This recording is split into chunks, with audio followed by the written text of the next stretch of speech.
Welcome to Conversations in Mind.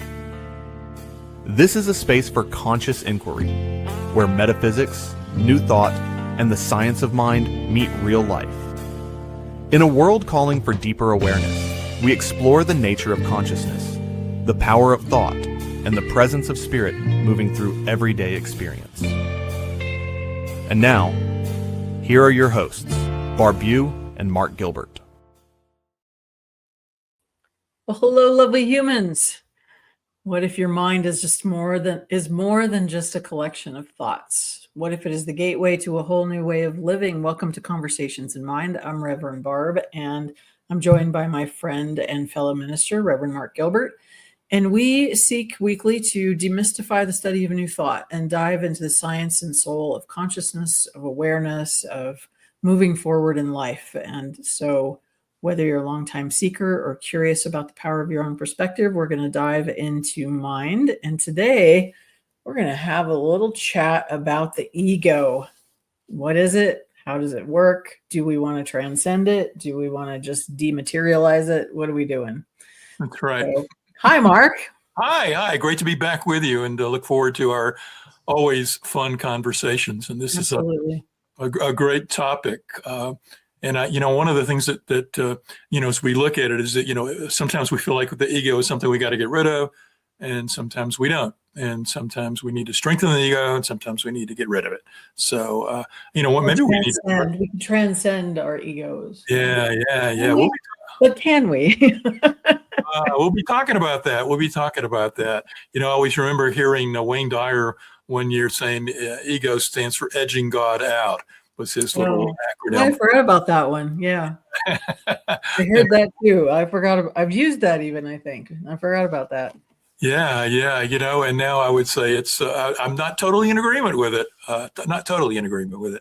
So, but we'll get there. But what is ego, I guess, is the question. Because, it's one of those things for me. We start off by looking at the fact that ego is a term we think we know. And a lot of times people put their own spin on it because, I think the terms maybe perhaps originated or became popular through the work of Freud and his id and ego and superego. And then Jung came along and had his whole meaning. And so there's a psychological and different ways in which people use the word ego, and philosophy uses it in different ways, and spirituality uses it in different ways. So maybe we ought to talk for a few minutes about how do we use and what do we understand? What is the ego to you, Barb, when you think about it? Well, that's funny because when I came to look again at what it was we were going to talk about this week and what homework I needed to do around it, I was like, I realized we as in the collective we of the universe throw that word around a lot. Oh, that's just your ego getting in the way. That's just your ego talking. That's just your ego showing up as big-headed, whatever. I mean, it does get tossed around a lot, and I'm not sure does anyone really have a clear definition of it or a clear idea of what it means when they're throwing it around? I don't know. I did pull up the Science of Mind book glossary to kind of look at what Holmes said about it. So you want me to read? I can read that. Let's hear it. Paragraph. Yeah. The I am of the Bible, the Christ, the perfect idea of God. I don't know if I believe that. But in metaphysical terms, the ego refers to the real consciousness of man. In psychology, it carries a slight variation of interpretation, implying an organization or system of mental states. In this textbook, we frequently use it merely to convey the thought of the inner person, the real self. So is the ego our real self, or is the ego our false self that we present to the world? And if you were putting that in your own words and what you think about it, what is ego? All of the above, depending on frame of reference. I think at this point, I'm probably leaning into the idea that ego is the thing that we use to separate ourselves mentally from this idea of oneness. But I think ego is also a protection mechanism, so, within our body / mind states. So I'm not sure that I've landed completely on it, and I think context matters a lot in this. There's a numerous contexts that ego can be used in. But probably the most that I would lean into in this conversation is the things that I allow within myself to let me feel inferior or separate or like I am not whole. Mm-hmm. Mm-hmm. Yeah. Yeah. What about you? I like that. I agree. There's different ways, and it's based on the context that we're using the word. I'm glad we're saying this at the outset because I think we're going to probably coalesce towards some sort of usage of it from a new thought and science of mind kind of way. But for me specifically, I tend to always look at things from a standpoint, and I feel like a broken record saying this, but we're spiritual beings having a human experience. Mm-hmm. So we live in multiple realms or dimensions or, aspects of being. And although, spirit embedded itself into us and we are returning back to spirit through the evolutionary process, but along the way, we are these humans. And as we are these humans, it behooves us in navigating through the human experience to have a sense of self, a sense of who I am. And so for me, a lot of the sense of what we commonly refer to as the ego is that sense of personal self. When I say I, and I refer to Mark, I am this, or I am feeling this, or I am wanting this, that the I that wants that is some sort of human being within the realm of this dimension that has a continuity to it.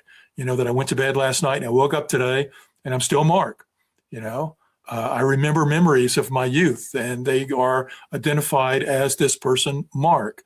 And Mark has visions and ideas for his future. So there's this body of myself that says Mark has this mind and this mind body that is him in this dimension. So that identification with this mind body has an ego. That's the ego, is that part where I identify with this sense of self and has that continuity of life, that has this historical story that I can tell about my life. So my ego sort of moves through that. It's also that part of me that feels like I can navigate, I can make changes, I can do physical things, I can lift up this, this cup and drink from it. I have agency. Mark is doing that. So who is it? Mark. And so that there is an I within us that we identify with. And I think the whole issue regarding ego is, which I do we identify with? Are we identifying with our human I, which is the ego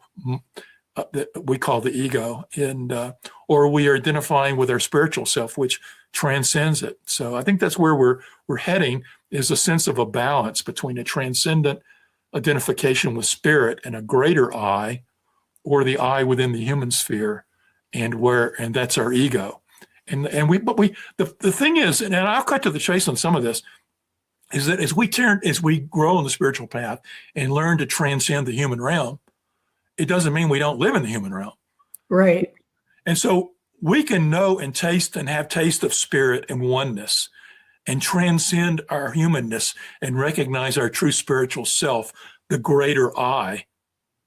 But we still then have to come back and live in this world of the human experience. And so we have to navigate in this world. And I think that ego, having a sense of ego that helps us to navigate through the world, is where we need to come out with. So it's a balancing act.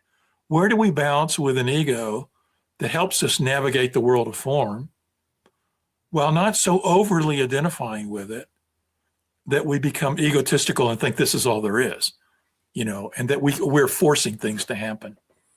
Oh, right. So, on one hand, what I'm hearing you say is that there is a transcendent ego that connects in the spiritual realm, but it also sounds like the ego really belongs in the physical realm, not so much in the spiritual realm. Well, I would tweak that a bit and say that in the transcendent realm there is no ego. Ego is a construct, or a mental construct that we use to define our sense of I-ness in the human realm.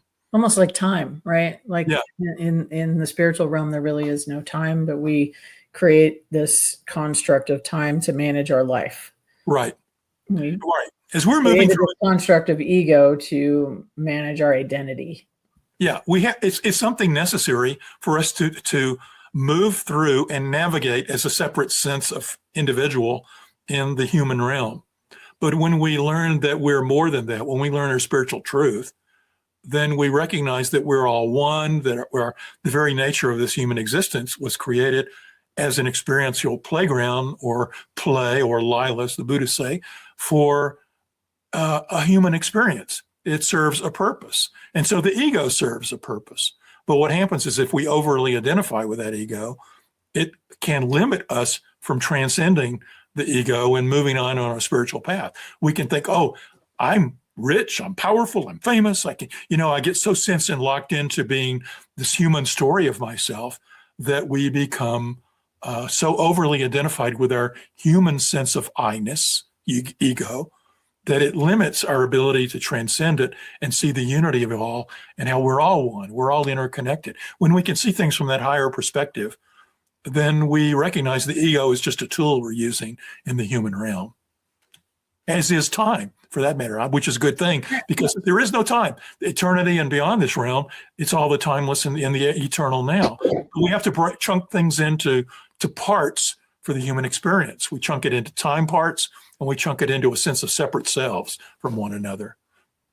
And then sometimes there's the ego thing, and I don't know that we're going to touch on this that much, but the ego part thing that where we're calling it egotistical, which is really kind of full of yourself, right?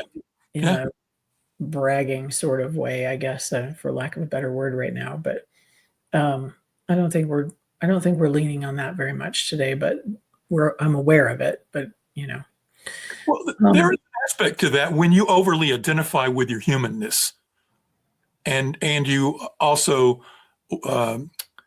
don't meld into your sense of persona, your shadow aspects. When you bury things into the shadow, you can feel like there's a lack in your life, and you're trying to fill the lack, and you do it through egotistical means. So yes, you can have a sense of personal self that so identifies with your person as being the one who makes things happen, that has a sense of winning over others, if you're in that win-loss mentality. If you overly identify with your ego and your sense of personal human self, then that can lead to sort of shadow aspects coming out. And yeah, I think something we perhaps can touch on. Or okay. just or yeah, whatever. So where does this idea of ego, do you think, actually serve our spiritual growth? Where does it serve our spiritual growth? Well, Yeah, how do you think it serves our spiritual growth? To have a developed sense of ego, or which is really a developed sense of self, but separate from and connected to all at the same time. This feels like a big circular conversation. Right now. no, but it gets back to the same thing I was touching on a moment ago. Spirit, or the level of oneness, or the transcendent nature, embedded its characteristics into this whole total world of form. We're moving through a play of form where we are in what we call the relational world. We're in relation to one another, and part of being in relation to one another, it's about the experience of the relationships, especially the moments of time where we're experiencing interactions, such as this interaction right now, is for the benefit or the bliss of the divine, for God. So God can, in a sense, forget that it's all one and move through an experience of separation for the experience itself. And so if we take it even a step lower, spirit embedded itself into all of the form, and we went through a physical evolutionary arc where there was a buildup of, and consciousness, as we've talked about in prior episodes, mind is in everything. So mind evolves, the forms evolve, and we get to a level where we are at this human level where we can think about thinking. And so the ego becomes a tool in this human realm where we think about thoughts. And we need to have some way to think about the sense that we have a thought that says, well, who am I? I'm this sense of a person. I was born into this family. I have this history, this story. I believe that this is right and this is wrong. This is what I want for my life. This is where I'm going. This is where I've had success. This is where I've had failures. I have this entire story. The ego is some aspect where I identify with this separate sense of self in this material world where we're in relationship with one another. So everybody you meet has an ego. has an ego that is that sense of personal self that they're using in relationship with other egos and personal senses of self in this human realm. But as we grow and evolve beyond this realm, we start realizing that that's not the end of the story. And so the people who overly identify with the ego get so locked into their human sense of I.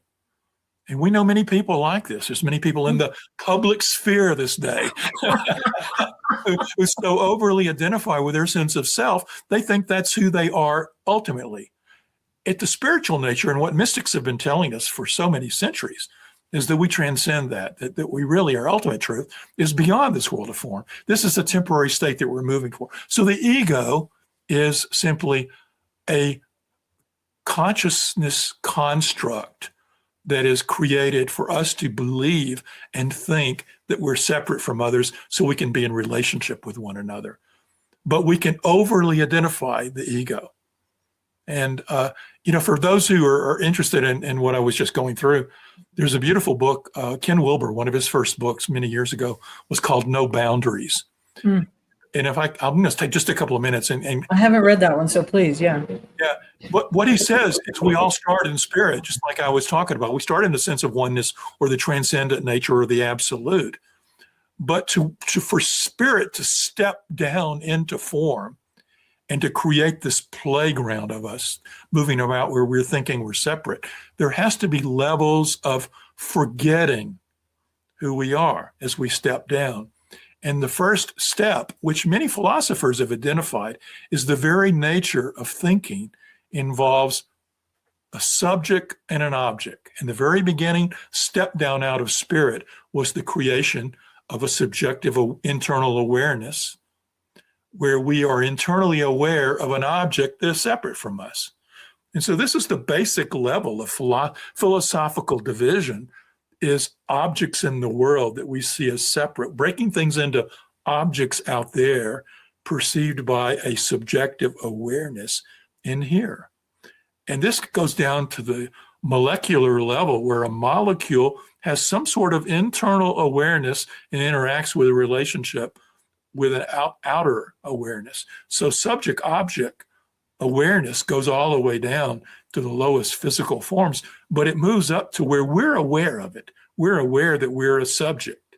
We're aware that we have a subjective interior that can think about and is aware that we're perceiving an external. It happens in our dogs and animals and cats and plants and things. They all have an internal awareness and an external awareness at their own level of being, but we have a human level of it. But the first step down of his book is creating subject-object difference. And then in humans, that delineation, and the very first part of that is this beginning where we identify with the subjective, our internal awareness. When we break that down and take it another level, we break it into the ego, which is our internal mind that perceives our bodies as separate from us. So now we've divided ourselves even further. Not only are we the subjective looking at objects, we've created our body as an object along the way. And then we have an internal awareness. So that internal awareness is our ego. And we've separated ourselves even further from our bodies, our physical bodies that we look at as an object. And we take it even further down, and we break our ego up into the persona we show the world. So even our egos have a persona and they have a shadow. And the shadow is that part that we deny and don't show the world, or it comes out in inappropriate ways, or we try to stuff it down and bury it. So that sort of egotistical stuff you were talking about is part of this. So, and I'm doing it, probably doing injustice to Wilbur's book, but it's a beautiful little book from 30, 40 years ago. And it basically says we're breaking down out of oneness into subjective object, ego body, persona, shadow. And our whole process is to move back to wholeness, to marry our shadow with our persona, return seeing our bodies as part of our egos and meld that oneness, and then to remeld the oneness of the subjective awareness with the objects that we perceive. And as we move back up, we're returning to spirit and knowing oneness. So I keep getting this visual of babies actually when they start to differentiate from, Yeah.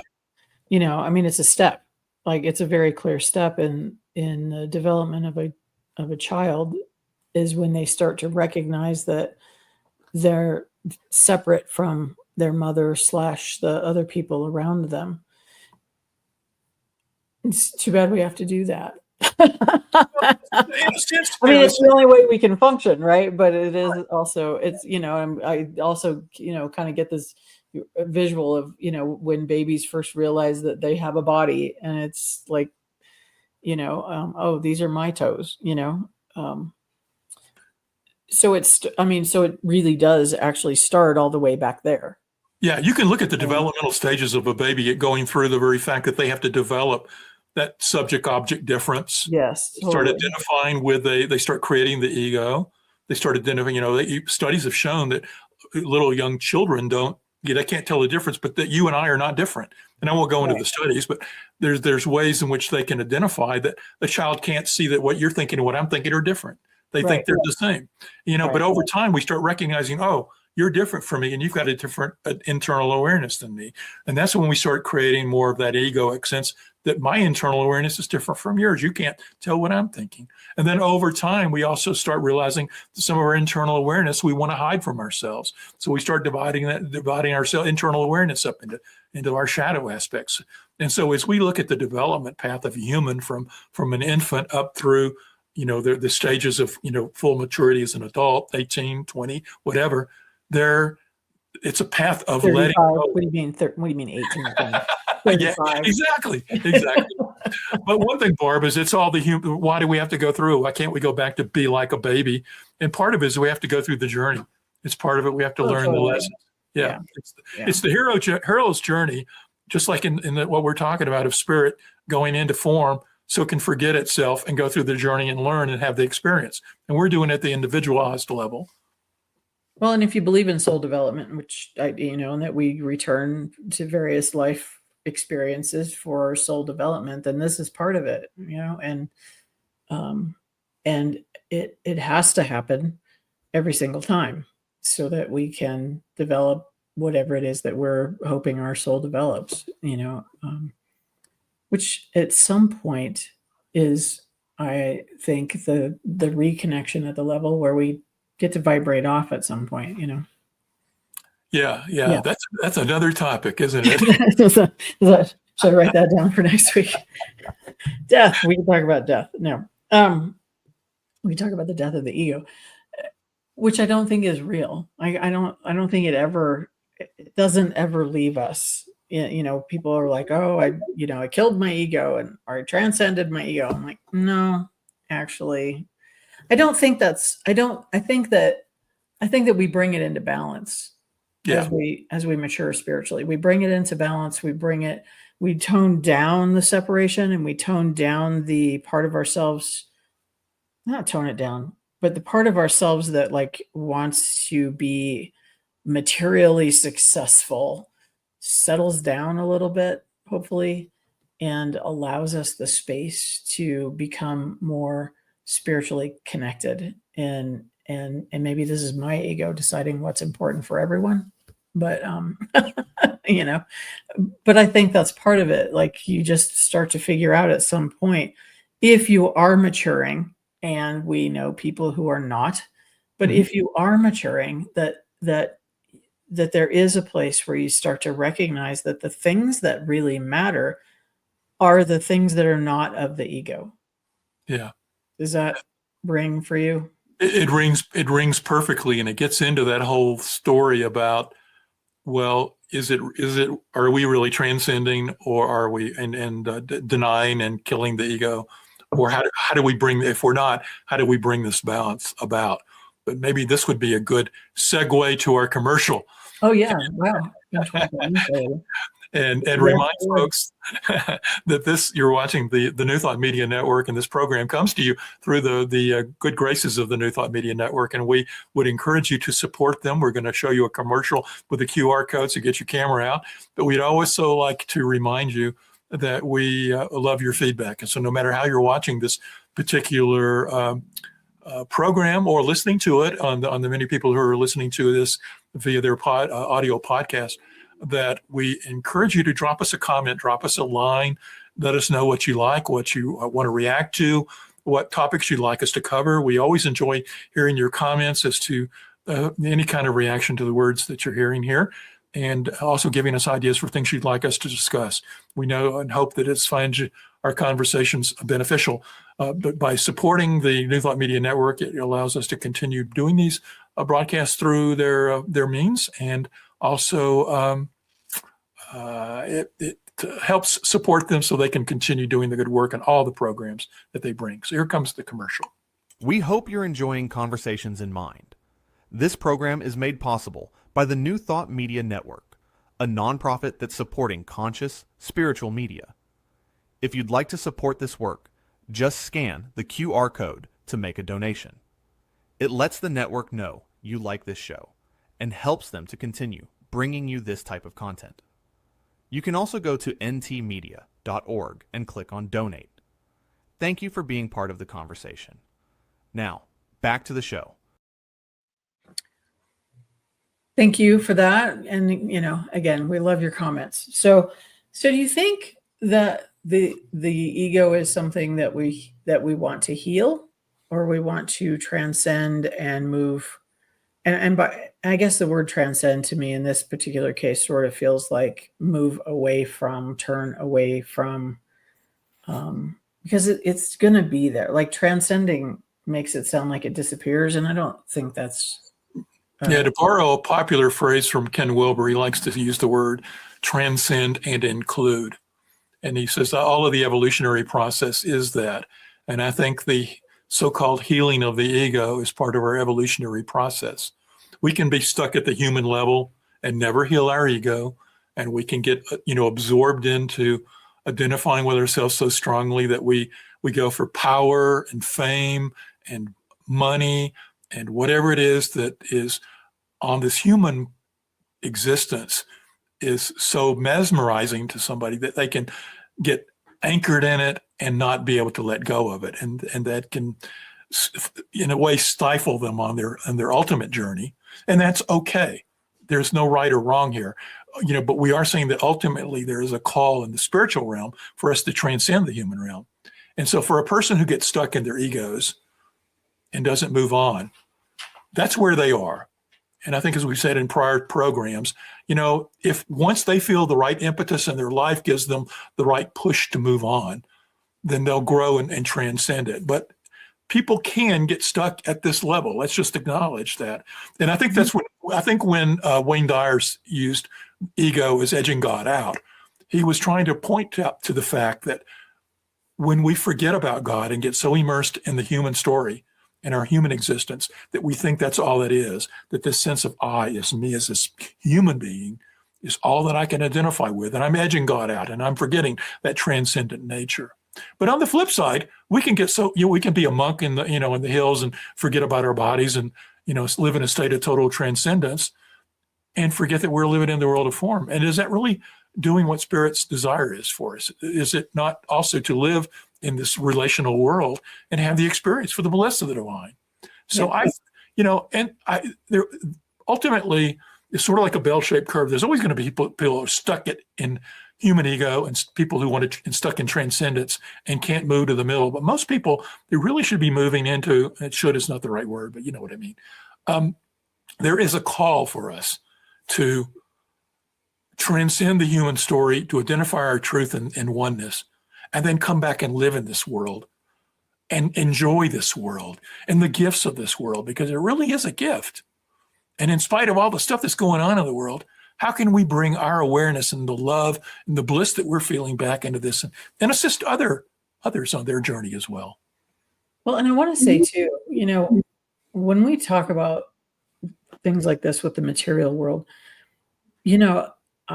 I think that there are more and more people who actually have some fame and wealth and have created a life that they love that brings those things in, but that is not their focus. So it does not mean doing this work, becoming more spiritual, does not mean taking a vow of poverty and living on the edge. That's not required. But it's interesting because right now there's like such a, like in politics, there's this what feels to me like huge amount of materialistic ego, billionaire class thing going on. That's where my mind is the mind that rules all things, right? Right. But there's also a lot of people who are wealthy, well off, all those things, like in entertainment, for instance, who are really doing spiritual work out loud in many ways, and trying to live in that in some sort of a balance of, yes, I have this material life, but I'm also putting out a message of love and kindness, and as I read some of their reflections on the work that they're doing these days, like there is a lot of connection with something greater than themselves in that group of people going on that doesn't feel as egotistical as it used to. Does that make sense? No, totally. The way I look at it, Barb, is that it's like the Bible quote, "The love of money is the root of all evil." It's not saying money is the root of all evil. Right. It says the love of money. Right. And so what we're seeing, it gets back to what's the intention. If your intention is the goodness to take your inner gifts that you've been given in this incarnation and bring them to the planet for joy and for the fullness of the expression, and you sense the oneness, and you have a call to uplift and serve the planet through your special gifts and talents, and it gives you remuneration, so be it. If you develop wealth, but then if your ego gets attached to the money over the service and the expression of the gifts, yes, that's when you get out of balance. And I think what we're seeing now, and I agree with you, there are many very rich people who have very good intentions and very good hearts and are doing very good work on the world. Yeah. And so what it gets to, and sometimes it's hard to tell, well, which billionaire is good and which billionaire is bad, we're using those relative terms, but it's really because we're trying to understand the intentions behind people. And sometimes we overlay our own consciousness onto other people's stories. We bring our story to what we say about what we see other people. Oh, is Bill Gates doing good, or is Elon Musk doing good, or what about so and so? And we're trying to determine their intentions. But my take on that is that we can't control other people. Well, all we control is our own. Oh, come on. And our own beliefs. All we can do is look at it and say, what is mine to do and be on this planet? And yes, I do feel and agree with you that there are it does feel like we're going through a time when we're out of balance, and there seems to be overly attachment to material form through power, through money, through fame, and control. And that is for personal gain. Power can be used for good, and power can be for the greatest good, or power can be used for personal good. And if it gets out of whack, where somebody is taking power and using it only for their personal gain and grandizement, then I think they're out of whack. Well, and it seems like when you get on that track, when we're viewing people who have been on that track, like the what brings you satisfaction seems to get further and further away, and more extreme in a lot of behavior. So, I think, I think the universe always seeks balance, right? Yeah. I mean, the planet, the Earth, from the planet to the universe, there is always a seeking of balance of some sort. And so I have to believe that those things are going to come back into balance in some way. They'll need to.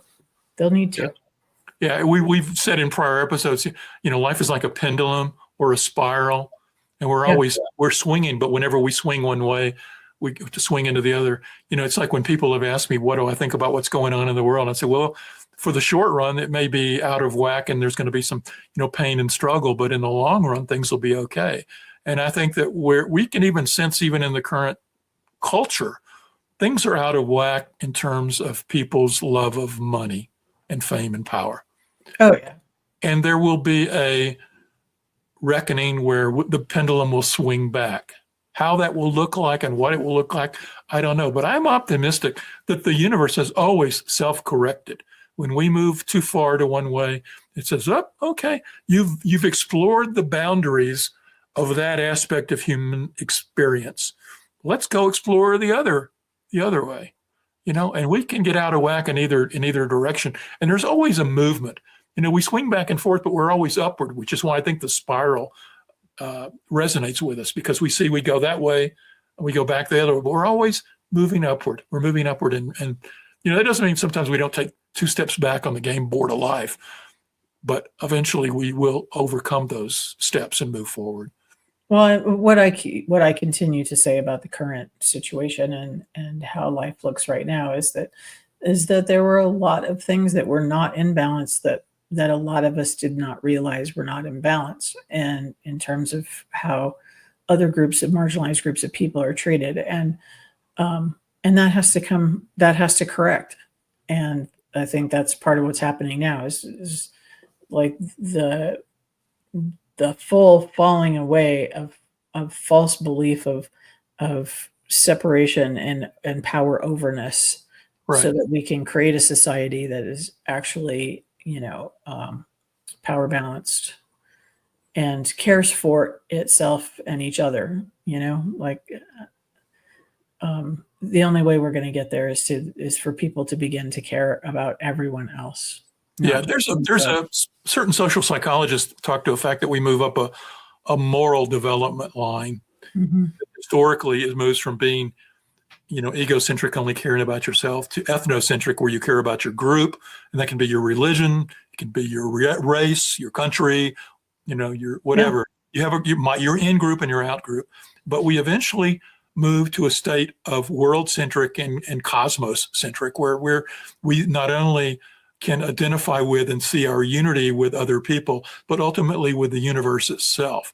And so our moral care and concern stops wherever we are on this moral line of development. What do you care about? If I only care about me, then anything that's not me, I don't give a damn about. Right. Which is total egocentric behavior. Total egocentric behavior, yeah.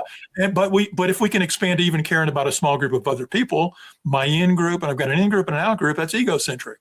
And many people stop at that level.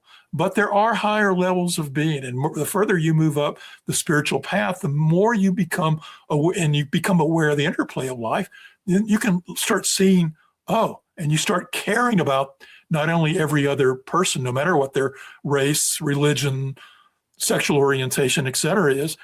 You just care about them because of the nature of their existence. And then ultimately to the planet and the cosmos.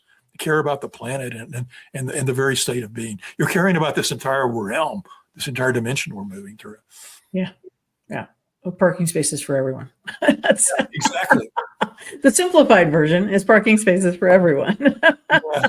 And the higher version is that we are able to support each other in transporting each other. So we don't always need so many damn parking places. Yes. There we go. There we go. And all of that, if we come back to our topic for the week, all of that requires a certain amount of, I don't know if it's stripping away or learning or learning to do without so much ego and so much focus on our own belly buttons. Yeah. Yeah.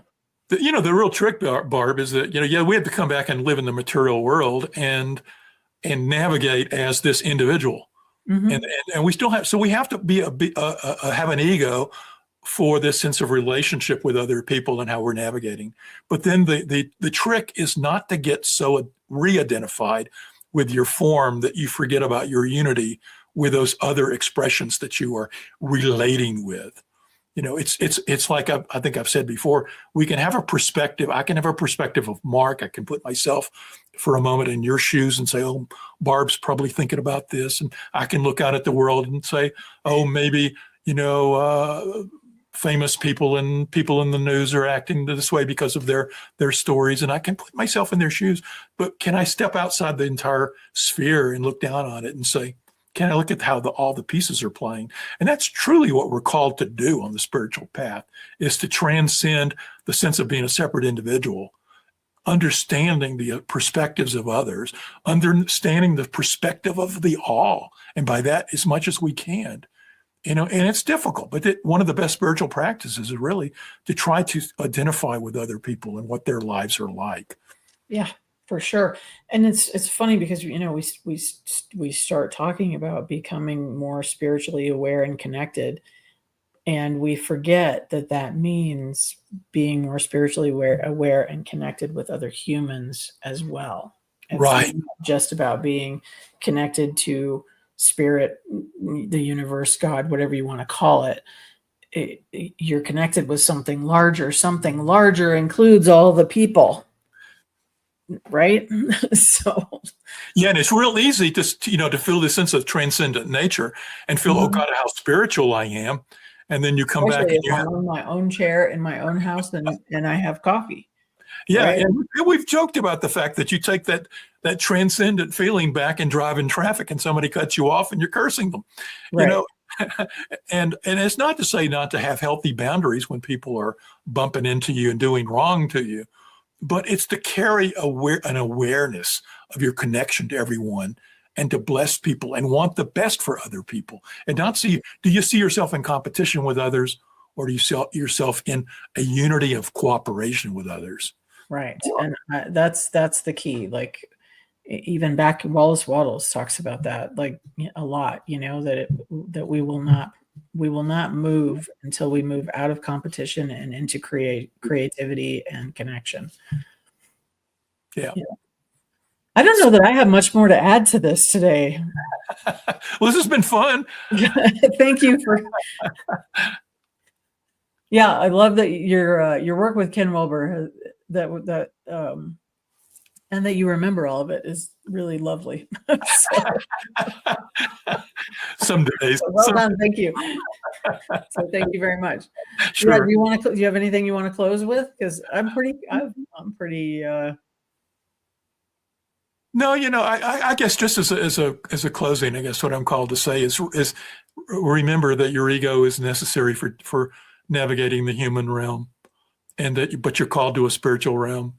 And as you remember and then see the higher perspective of the interrelationship of everybody, to keep that awareness with you as you're interacting with others. Keep your eyes on the greater vision of where we are, and don't lose yourself back into the story of the humanness and our separation that we feel in this world. Yeah. Always stay focused on the fact of our unity, and that will help you through the challenges that are in front of you sometimes. And that will help all of us through all the challenges if we're all doing that together. So thank you. Beautiful thought. Thank you. All right. Thank you, everybody, for being with us.